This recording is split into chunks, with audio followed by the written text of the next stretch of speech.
കോഴിക്കോട് കാരശ്ശേരിയിലെ വീട്ടിൽ നിന്ന് മോഷണം പോയ സ്വർണ്ണാഭരണങ്ങൾ തിരിച്ചു കിട്ടി. 30 പവൻ സ്വർണ്ണമാണ് മോഷണം പോയത്. വീടിന് പിറകിലെ അലക്കാനുള്ള വസ്ത്രങ്ങൾ സൂക്ഷിച്ച ബക്കറ്റിൽ നിന്നുമാണ് സ്വർണം ലഭിച്ചത്. 21 പവൻ സ്വർണ്ണമാണ് തിരികെ ലഭിച്ചത്. ബാക്കി ഇപ്പോഴും പുറത്തു തന്നെയാണ്.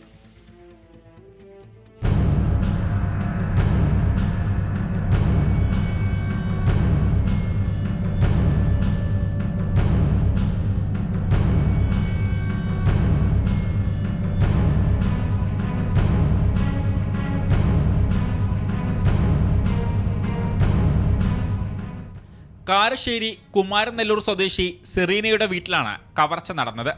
ശനിയാഴ്ച രാത്രി സെറീനയും കുടുംബവും വിവാഹ സൽക്കാരത്തിനായി ബന്ധുവീട്ടിൽ പോയിരുന്നു. ഈ സമയത്ത് വീട്ടിലെത്തിയ മോഷ്ടാവ് ഓടിളക്കി അകത്ത് കടക്കുകയും അലമാരക്ക് സമീപത്തുള്ള പെട്ടിയിൽ നിന്ന് 30 പവൻ സ്വർണവുമായി കടന്നു കളയുകയായിരുന്നു. പുലർച്ചെയോടെയാണ് വീട്ടുകാർ വിവരമറിയുന്നത്. തുടർന്ന് മുക്കം പോലീസിൽ പരാതി നൽകി. പോലീസ് അന്വേഷണം പുരോഗമിക്കുന്നതിനിടയിലാണ് ഇന്ന് രാവിലെ വീടിന് പുറകിലെ അലക്കാനുള്ള വസ്ത്രങ്ങൾ സൂക്ഷിച്ച ബക്കറ്റിൽ നിന്ന് സ്വർണം ലഭിച്ചത്. പ്രതിയെ ഉടൻ പിടികൂടുമെന്ന് മുക്കം SI ശ്രീജിത്ത് S പറഞ്ഞു.